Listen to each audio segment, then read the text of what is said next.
എല്ലാവർക്കും സുഖമാണെന്ന് വിശ്വസിക്കുന്നു. എല്ലാ പ്രശ്നങ്ങളും ശരിയാകും. ഒരു ടെൻഷനും വിചാരിക്കേണ്ട. നേരെ കഥയിലേക്ക് കടക്കാം. ഒന്ന് ലൈക്ക് ചെയ്ത് കണ്ടോളൂ. കഥയുടെ തുടക്കത്തിൽ തന്നെ മടിപ്പാക്കം റോഡിലെ തിരക്കുകളിൽ നിന്നും അല്പം മാറി ആകാശത്തെ മുട്ടുന്ന ഗമയോടെയാണ് നവരത്ന അപ്പാർട്ട്മെൻറ്റ്സ് നിൽക്കുന്നത്. പണ്ട് ചെന്നൈയുടെ പ്രാന്തപ്രദേശമായിരുന്ന മടിപ്പാക്കം ഇന്ന് നഗരത്തിൻ്റെ ഭാഗമായി മാറിയിരിക്കുന്നു. എങ്കിലും ഈ അപ്പാർട്ട്മെൻറ്റിന് ചുറ്റും ഒരുതരം നിഗൂഢത തളം കെട്ടി നിൽക്കുന്നത് പോലെ തോന്നും. പെയിൻ്റിളകിയ ഭിത്തികളും പടർന്നു പിടിച്ച പായലുകളും ആ കെട്ടിടത്തിനൊരു പഴയ കൊട്ടാരത്തിൻ്റെ പ്രതീതി നൽകുന്നു. അന്ന് ഉച്ചതിരിഞ്ഞ് ഒരു വെള്ള എക്സൽ മാരുതി കാർ അപ്പാർട്ട്മെൻറ്റിൻ്റെ ഗേറ്റ് കടന്നു വന്നു. കാറിൽ നിന്നും ആദ്യം ഇറങ്ങിയത് രമ്യയായിരുന്നു. കറുത്ത ജീൻസും വെളുത്ത ടീഷർട്ടും ധരിച്ചവൾ ഏതെങ്കിലും ഒരു സിനിമയിലെ നായികയെപ്പോലെ തോന്നിപ്പിച്ചു. പോണീട്ടയിൽ കിട്ടിയ മുടിയും ആത്മവിശ്വാസം തുടിക്കുന്ന മുഖവും അവളുടെ ഓരോ ചുവടുവെപ്പിലും ഒരുതരം ഗാംഭീര്യമുണ്ടായിരുന്നു. അപ്പാർട്ട്മെൻറ്റിലെ നിത്യസന്ദർശകനും പരദൂഷണക്കാരനുമായ സുബ്ബുഡു ശാസ്ത്രി അപ്പോൾ പച്ചക്കറി സഞ്ചിയുമായി വരികയായിരുന്നു. രമ്യയെ കണ്ടതും അയാൾ സ്തംഭിച്ച് നിന്നുപോയി. ഇതാര്? ഐശ്വര്യ റായിയോ അതോ വല്ല വിദേശ സുന്ദരിയോ? അയാൾ സ്വയം ചോദിച്ചു. തൊട്ടടുത്ത ഫ്ലാറ്റിലെ പ്രീമ മാമി തുണി ഉണക്കാൻ വരാന്തയിൽ വന്നതായിരുന്നു. രമ്യയുടെ മോഡേൺ വേഷം കണ്ടപ്പോൾ അവരൊന്ന് നെറ്റിച്ചുടിച്ചു. എങ്കിലും ആ സൗന്ദര്യം അവരെയും അത്ഭുതപ്പെടുത്തി. രമ്യ ലിഫ്റ്റിൻ്റെ മുന്നിൽ ചെന്ന് നിന്നു. ലിഫ്റ്റിനടുത്തുള്ള ഫ്ലാറ്റിൽ താമസിക്കുന്ന ധരണിമാമി വാതിൽക്കൽ നിന്ന് അവളെ നോക്കി കണ്ണുരുട്ടി.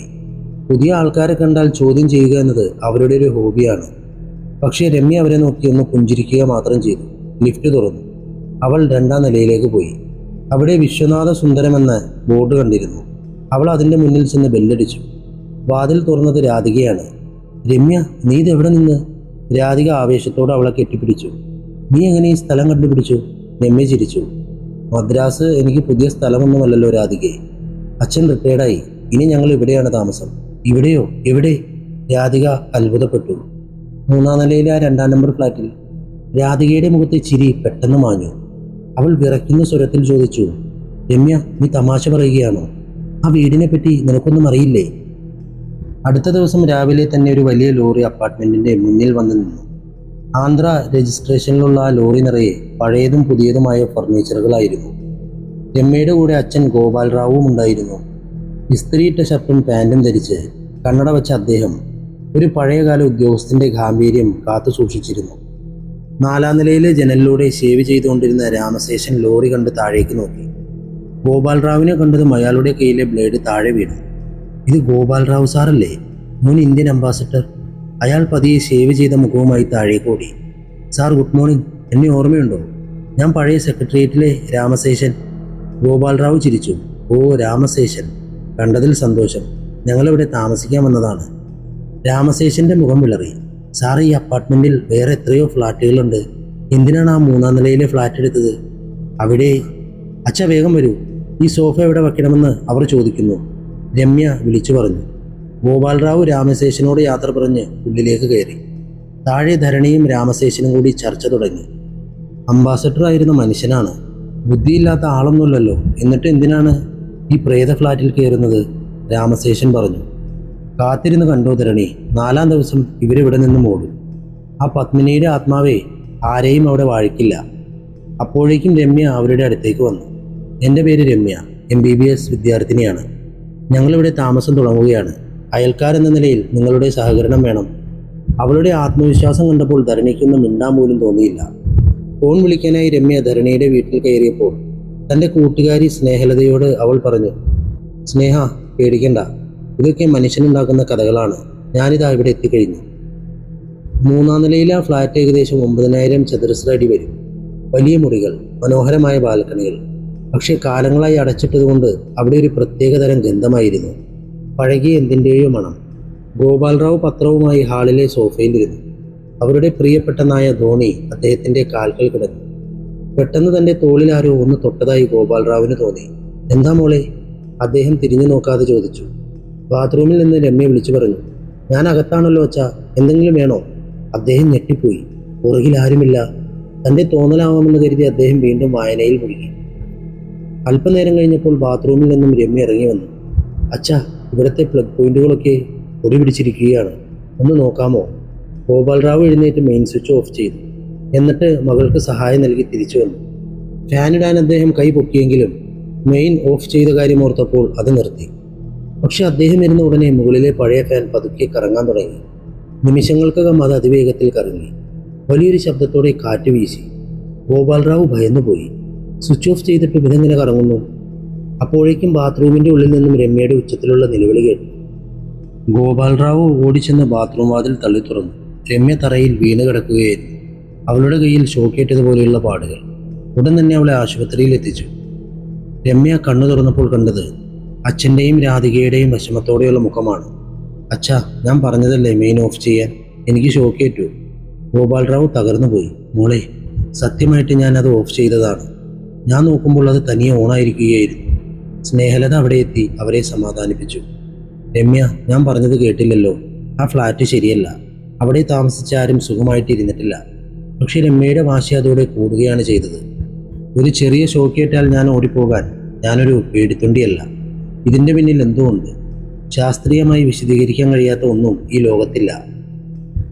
2 ദിവസത്തിന് ശേഷം ആശുപത്രിയിൽ നിന്നും തിരികെ വന്ന ഗോപാൽറാവു സാധനങ്ങൾ എടുക്കാൻ ഫ്ലാറ്റിലേക്ക് പോയി.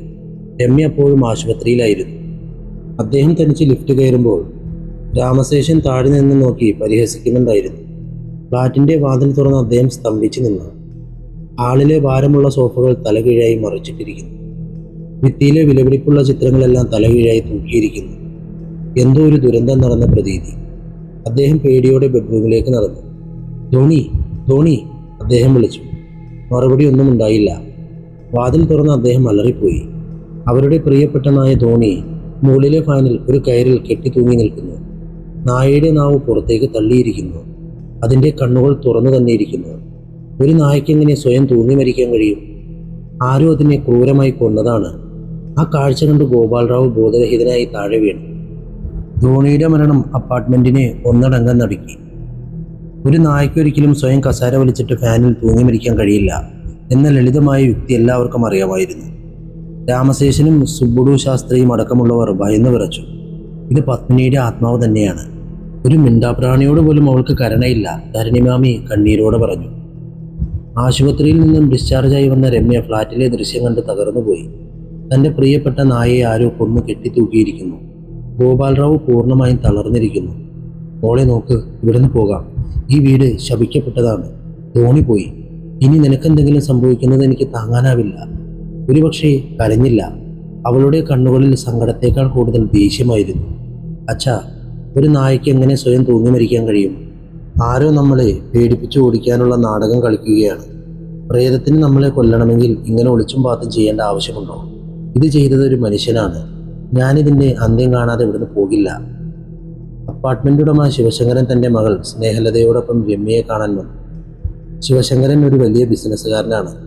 നവരത്ന അപ്പാർട്ട്മെന്റ്സ് അദ്ദേഹത്തിൻ്റെ അഭിമാന പദ്ധതിയായിരുന്നു. രമ്യ, നീ എൻ്റെ മകളെ പോലെയാണ്.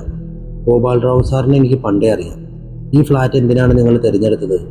ഇതിനു മുമ്പ് ഇവിടെ താമസിച്ച 4 പേർ മരിച്ചുപോയി. അതുകൊണ്ടാണ് ഞാനിത് പൂട്ടിയിട്ടത്. ശിവശങ്കരൻ ഗൗരവത്തോടെ പറഞ്ഞു. രമ്യ ചോദിച്ചു, അങ്കിൾ, അവരെങ്ങനെയാണ് മരിച്ചത്? അതും വെറും യാദൃശികമല്ലേ? ശിവശങ്കരൻ നെടുവീർപ്പിട്ടു. ഒരാൾ ഹൃദയാഘാതം വന്ന് മരിച്ചു. മറ്റൊരാൾ ഉറക്കത്തിൽ ശ്വാസം മുട്ടി മരിച്ചു. എല്ലാവരും മരിച്ചത് ഈ വീടിൻ്റെ ഉള്ളിലാണ്. അതുകൊണ്ട് ദയവായി എൻ്റെ ബംഗ്ലാവിലേക്ക് വരും. ഈ ഫ്ലാറ്റ് ഞാൻ എന്നേക്കുമായി അടച്ചുപൂട്ടാൻ പോവുകയാണ്. രമ്യ ചിരിച്ചു. അങ്കിൾ, എനിക്ക് ഈ വീട് ഇഷ്ടപ്പെട്ടു. ഈ പേടി എന്ന സംഗതി എനിക്ക് നേരിടണം. നിങ്ങൾ എനിക്ക് കുറച്ച് സമയം തരൂ. ഈ ഫ്ലാറ്റിൽ എന്താണ് ശരിക്കും സംഭവിക്കുന്നതെന്ന് ഞാൻ ശാസ്ത്രീയമായി തെളിയിക്കും. അന്ന് വൈകുന്നേരം രാധിക രമ്യയുടെ അടുത്തേക്ക് വന്നു. അവൾക്ക് പത്മിനിയെപ്പറ്റി കൂടുതൽ കാര്യം അറിയണമായിരുന്നു. രമ്യ, പത്മിനി വെറുമൊരു സ്ത്രീയല്ലായിരുന്നു. അവൾ വലിയൊരു ഈശ്വരവിശ്വാസിയായിരുന്നു. അവളുടെ ഭർത്താവ് ദാസ് ഒരു കൊടും കുറ്റവാളിയായിരുന്നു. സ്വർണവും വജ്രവും കടത്തുന്നതായിരുന്നു അയാളുടെ പണി. പത്മിനിയെ അയാൾ മൃഗത്തെപ്പോലെയാണ് ഉപദ്രവിച്ചിരുന്നത്. രാധിക തുടർന്നു. ഒരു ദിവസം ദാസ് മറ്റൊരു സ്ത്രീയുമായി ഈ ഫ്ലാറ്റിൽ വന്നു. പത്മിനി അത് എതിർത്തപ്പോൾ അയാൾ അവളെ മാരകമായി മർദ്ദിച്ചു. ആ വേദനയിൽ അവൾ സ്വയം തീ കൊളുത്തി മരിച്ചു. മരിക്കുന്നതിന് മുമ്പ് അവൾ ഒരു കത്തെഴുതി വച്ചിരുന്നു. ആ കത്താണ് ഈ ദാസിനെ ജയിലിലാക്കിയത്. മരിക്കുമ്പോൾ അവൾ ഒരു ശാപം ചൊല്ലിയിരുന്നു. ഈ വീട്ടിൽ സമാധാനത്തോടെ ഒരു പെണ്ണിനും താമസിക്കാൻ കഴിയില്ലെന്ന്. അതിനുശേഷം വന്നവരൊക്കെ ദുരന്തങ്ങൾ അനുഭവിച്ചു. രമ്യ ആലോചനയിലാണ്. പത്മിനിയുടെ ആത്മാവ് ദാസിനോടല്ലേ പ്രതികാരം വേണ്ടത്? എന്തിനാണ് വരുന്നവരെയൊക്കെ ഉപദ്രവിക്കുന്നത്? ഇതിലെന്തോ ഒരു വലിയ ചതി ഒളിഞ്ഞു കിടക്കുന്നുണ്ടെന്ന് അവൾക്ക് ഉറപ്പായി. രാത്രി 10 മണി. രമ്യ അടുക്കളയിൽ ഭക്ഷണം പാകം ചെയ്യുകയായിരുന്നു. ഗോപാൽറാവു ഹാളിൽ തളർന്നു കിടന്നുറങ്ങുന്നു.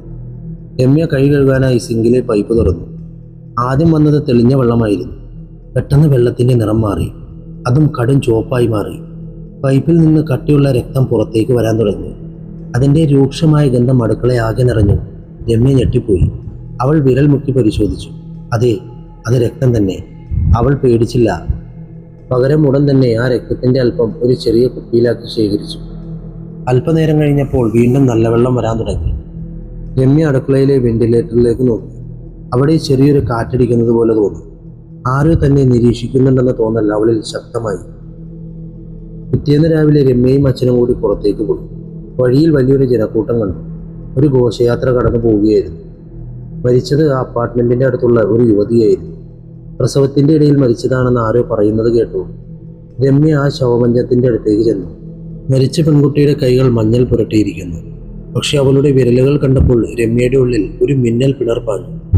ആ വിരലുകൾ മുറിച്ചു മാറ്റപ്പെട്ട നിലയിലാണോ എന്ന് അവൾക്ക് സംശയം തോന്നി. പക്ഷെ ആളുകൾ അവളെ തള്ളിമാറ്റി. തിരികെ ഫ്ലാറ്റിലെത്തിയ രമ്യ ഫ്രിഡ്ജ് തുറന്നു. അവൾ ശേഖരിച്ചു വെച്ച രക്തം കട്ട പിടിച്ചിരിക്കുന്നു. അവളത് തൻ്റെ കോളേജിലെ ലാബിലേക്ക് കൊണ്ടുപോകണമെന്ന് കരുതി.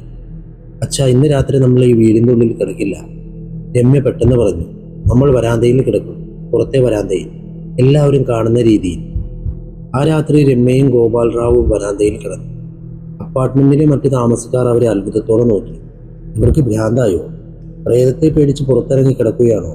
രാമശേഷൻ പരിഹസിച്ചു. പക്ഷേ രമ്യയുടെ ലക്ഷ്യം മറ്റൊന്നായിരുന്നു. അവൾ ഉറങ്ങുന്നതായി അഭിനയിച്ചു. പക്ഷെ അവളുടെ കാതുകൾ ഓരോ ചെറിയ ശബ്ദവും ശ്രദ്ധിക്കുന്നുണ്ടായിരുന്നു. പാതിരാത്രിയായപ്പോൾ ആ ഫ്ലാറ്റിന്റെ ഉള്ളിൽ നിന്നും വിചിത്രമായ ശബ്ദങ്ങൾ കേട്ടു. പാത്രങ്ങൾ വീഴുന്ന ശബ്ദം, ആരോ ഓടുന്ന ശബ്ദം. രമ്യ പതുക്കെ എഴുന്നേറ്റ് തൻ്റെ ടോർച്ചുമായി ഉള്ളിലേക്ക് കയറി. അവൾ നേരെ അടുക്കളയിലേക്കാണ് പോയത്. അവിടെ വെന്റിലേറ്റർ ഫാൻ പഴയതുപോലെ നിൽക്കുന്നു. അവളൊരു സ്റ്റൂളിട്ട് അതിൻ്റെ മുകളിൽ കയറി നോക്കി. അവിടെ കണ്ട കാഴ്ച അവളെ അത്ഭുതപ്പെടുത്തി. വെന്റിലേറ്റർ ഫാൻ വെറുതെ ഭിത്തിയിൽ ചാരി വെച്ചിരിക്കുകയാണ്. അതിൻ്റെ പിന്നിൽ വലിയൊരു ദ്വാരമുണ്ട്. ആ ദ്വാരത്തിലൂടെ നോക്കിയാൽ തൊട്ടടുത്ത ഫ്ലാറ്റിലെ അടുക്കള വ്യക്തമായി കാണാം. ഒരു മനുഷ്യന് സുഖമായി കടന്നു പോകാൻ കഴിയുന്ന വലിപ്പമുണ്ട് അതിന്. അപ്പോൾ ഇതാണ് വഴി, അവൾ സ്വയം പറഞ്ഞു. അടുത്ത ഫ്ലാറ്റിൽ താമസിക്കുന്നത് ഒരു മെഡിക്കൽ റെപ്രസെൻറ്റേറ്റീവാണെന്ന് അവൾക്ക് ഓർമ്മ വന്നു.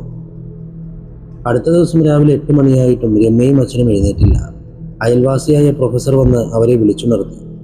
രമ്യ കണ്ണു തുറന്നപ്പോൾ അവൾക്ക് കഠിനമായ തലവേദനയും തളർച്ചയും തോന്നി. അവൾ നിലത്തേക്ക് നോക്കി. അവിടെ ഒരു പല്ലി മയങ്ങിക്കിടക്കുന്നു. അവൾ ഉടൻ തന്നെ വായുവിലെ മണം പരിശോധിച്ചു. നേരിയ ക്ലോറോഫോം ഗന്ധം അവിടെയുണ്ട്. അച്ഛ, എഴുന്നേൽക്ക്, ആരും ഇവിടെ മയക്കുമരുന്ന് സ്പ്രേ ചെയ്തിട്ടുണ്ട്. നമ്മൾ ആഴത്തിലുള്ള ഉറക്കത്തിലേക്ക് പോകാൻ വേണ്ടി.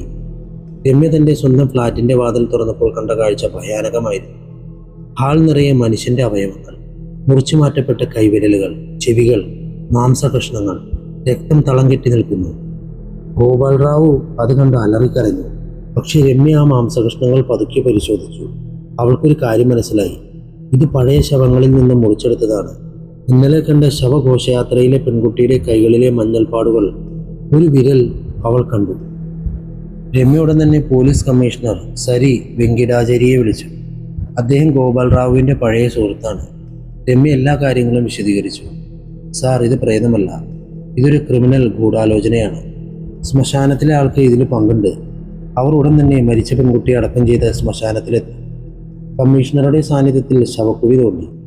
പെട്ടി തുറന്നപ്പോൾ എല്ലാവരും ഞെട്ടിപ്പോയി. ആ പെൺകുട്ടിയുടെ 2 കൈകളും തോൾ മുതൽ മുറിച്ചു മാറ്റപ്പെട്ടിരിക്കുന്നു. കമ്മീഷണർ അവിടെ ജോലി ചെയ്യുന്ന ആളുടെ കരണത്തുനിന്ന് കൊടുത്തു. അവൻ മുട്ടുകുത്തി വീണ് സത്യം പറഞ്ഞു. സാറേ, എന്നോട് ക്ഷമിക്കണം. ആ അപ്പാർട്ട്മെന്റിലെ ഒരു സാർ എനിക്ക് പണം തന്നു. പുതിയ ശവങ്ങൾ വരുമ്പോൾ അതിലെ അവയവങ്ങൾ മുറിച്ചു കൊടുക്കാൻ പറഞ്ഞു. ഞാനത് ചെയ്തു. ഉടൻ തന്നെ പോലീസ് അപ്പാർട്ട്മെന്റ് വളഞ്ഞു. ആ മെഡിക്കൽ റെപ്രസെൻറ്റേറ്റീവ് പാർത്ഥിവനെ അവർ പിടികൂടി. ചോദ്യം ചെയ്തപ്പോൾ ഞെട്ടിക്കുന്ന വിവരങ്ങളാണ് പുറത്തു വന്നത്. ഞാൻ ദാസിൻ്റെ സുഹൃത്താണ്, പാർത്ഥിവൻ പറഞ്ഞു. ദാസ് ജയിലിൽ പോകുന്നതിന് മുമ്പ് ആ ഫ്ലാറ്റിൽ എന്തോ ഒളിപ്പിച്ചു വെച്ചിട്ടുണ്ട്. അതെടുക്കാൻ അവന് പരോൾ കിട്ടുന്നതുവരെ കാത്തിരിക്കണം. അതുവരെ ആ ഫ്ലാറ്റിൽ ആരും താമസിക്കാൻ പാടില്ല. ആരെങ്കിലും വന്നാൽ അവരെ പേടിപ്പിച്ചു ഓടിക്കാനാണ് ഞാൻ വെന്റിലേറ്ററിലൂടെ അവിടെ കയറിയത്. പൈപ്പിലൂടെ ആട്ടിൻ്റെ രക്തം കടത്തിവിട്ടു. ആളുകൾ വിശ്വസിക്കാൻ ശവത്തിൻ്റെ അവയവങ്ങൾ അവിടെ കൊണ്ടുപോയിട്ടു. ധോണി എന്ന നായയെ ഞാൻ തന്നെയാണ് കൊന്നത്. 2 ദിവസത്തിന് ശേഷം ദാസിന് പരോൾ ലഭിച്ചു. അവൻ ഒരാളുടെ കൂടെ ഫ്ലാറ്റിലേക്ക് എത്തി. കമ്മീഷണറും രമ്യയും അച്ഛനും രഹസ്യമായി അവിടെ ഒളിച്ചിരുന്നു. ദാസ് നേരെ പോയി പഴയ മെയിൻ സ്വിച്ച് ബോർഡ് തുറന്നു. അതിൻ്റെ ഉള്ളിലെ ഒരു രഹസ്യറ അവൻ വലിച്ചു പുറത്തെടുത്തു. അതിൻ്റെ ഉള്ളിൽ 3 ചെറിയ പൊതികളുണ്ടായിരുന്നു. അവനത് ആവേശത്തോടെ തുറന്നു. ഹാളിനുള്ളിലെ വെളിച്ചത്തിൽ ആ വസ്തുക്കൾ തിളങ്ങി. അവ വജ്രങ്ങളായിരുന്നു. ആഫ്രിക്കയിൽ നിന്നും കടത്തിക്കൊണ്ടുവന്ന 10 കോടി രൂപ വിലമതിക്കുന്ന വജ്രക്കല്ലുകൾ. ദാസ് അത് കണ്ട് അട്ടഹസിച്ചു. പത്മിനി, നീ മരിച്ചിട്ടും എനിക്കിത് കിട്ടിയില്ലേ? പെട്ടെന്ന് ലൈറ്റുകൾ തിളങ്ങി. കമ്മീഷണർ മുന്നിലെത്തി. കൈകൾ ഉയർത്തു. ദാസ്, നിന്റെ കളി അവസാനിച്ചു. രമ്യ മുന്നിലേക്ക് വന്നു. ഭയം എന്നത് ഇരുട്ടിലിരിക്കുന്നത് വരെ മാത്രമേ ഉള്ളൂ ദാസ്. വെളിച്ചമടിച്ചാൽ നിന്നെപ്പോലെയുള്ള പ്രേതങ്ങൾ അപ്രത്യക്ഷമാകും. ദാസിനെ പിടികൂടിയ ശേഷം ആ സ്വിച്ച് ബോർഡിൻ്റെ പിന്നിലെ രഹസ്യ അറയിൽ നിന്നും രമ്യയ്ക്കൊരു പഴയ ഡയറി ലഭിച്ചു. ചുവന്ന കവറിട്ട ആ ഡയറി പത്മിനിയുടേതായിരുന്നു. വിറയ്ക്കുന്ന കൈകളോടെ രമ്യ അത് തുറന്നു. അതിലെ ഓരോ വരിയും ദാസിൻ്റെ ക്രൂരതകളെ വിളിച്ചു പറയുന്നതായിരുന്നു. ഇന്ന് അയാൾ എന്നെ വീണ്ടും ഉപദ്രവിച്ചു. എൻ്റെ സ്വർണ്ണാഭരണങ്ങൾ അയാൾ കടത്തിക്കൊണ്ടുവന്ന് ആ തിളങ്ങുന്ന കല്ലുകൾ വജ്രങ്ങൾക്ക് വേണ്ടി വിറ്റു. ഈ വലിയ ഫ്ലാറ്റിൽ ഞാൻ തനിച്ചാണ്. ഭിത്തികൾക്ക് പോലും എന്നോട് സംസാരിക്കാൻ പേടിയാണെന്ന് തോന്നുന്നു. ദാസ് കൊണ്ടുവരുന്ന ഈ കല്ലുകൾ ഈ വീടിനെ ശപിക്കപ്പെട്ടതാകും. ഞാൻ മരിച്ചാലും ഈ വജ്രങ്ങൾ അയാൾക്ക് ലഭിക്കാൻ ഞാൻ സമ്മതിക്കില്ല. അതുകൊണ്ട് ഞാനിത് സ്വിച്ച് ബോർഡിൻ്റെ ഉള്ളിലെ അറയിൽ ഒളിപ്പിച്ചു വയ്ക്കുന്നു. ഈ ഡയറി വായിച്ചപ്പോൾ രമ്യയ്ക്കൊരു കാര്യം മനസ്സിലായി. പത്മിനി മരിച്ചത് വെറും ഒരു ആത്മഹത്യയായിരുന്നില്ല, കുറച്ച് ദാസിനോടുള്ള വലിയൊരു പ്രതിഷേധമായിരുന്നു. അവൾ വജ്രങ്ങൾ ഒളിപ്പിച്ച സ്ഥലത്ത് ദാസിനെ കൃത്യമായി അറിയില്ലായിരുന്നു. അതുകൊണ്ടാണ് അവൻ പുറത്തിറങ്ങുന്നത് വരെ ആരും അവിടെ താമസിക്കാതിരിക്കാൻ പാർത്ഥിവനോട് പറഞ്ഞത്. രാമശേഷന്റെയും അയൽക്കാരുടെയും ഭയം, അപ്പാർട്ട്മെന്റിലെ മറ്റ് താമസക്കാർ അനുഭവിച്ച പേടികൾ രമ്യ ഓരോന്നായി ചോദിച്ചറിഞ്ഞു. രാമശേഷൻ തന്റെ അനുഭവം വിവരിച്ചു. ഒരു ദിവസം രാത്രി ഞാൻ ലിഫ്റ്റിൽ വരുമ്പോൾ 3-ാം നിലയിലെ ലിഫ്റ്റ് തനിയെ നിന്നു. വാതിൽ തുറന്നപ്പോൾ ആരും അവിടെ ഉണ്ടായിരുന്നില്ല. പക്ഷേ ലിഫ്റ്റിൻ്റെ ഉള്ളിൽ ഒരു കരിഞ്ഞ മണം പടർന്നു. ആരോ മണ്ണെണ്ണ ഒഴിച്ച് കത്തിച്ചതുപോലെ. ഞാൻ പേടിച്ച് പടികൾ വഴി താഴേക്ക് ഓടി. രമ്യ ചിരിച്ചു. അങ്കിൾ, ആ മണം പാർത്ഥിവൻ ഉണ്ടാക്കിയതാണ്. പത്മിനി മണ്ണെണ്ണ ഒഴിച്ച് മരിച്ചതാണെന്ന് എല്ലാവർക്കും അറിയാം. അതുകൊണ്ട് ആളുകളെ പേടിപ്പിക്കാൻ അയാൾ മണ്ണെണ്ണ സ്പ്രേ ചെയ്യുകയായിരുന്നു. വായുസഞ്ചാരമില്ലാത്ത ലിഫ്റ്റിൽ ആ മണം പെട്ടെന്ന് പടരും. ഇത് കേവലം സൈക്കോളജിക്കൽ തന്ത്രമാണ്. സ്നേഹലത രമ്യയുടെ മറ്റൊരു രഹസ്യം കൂടി പറഞ്ഞു.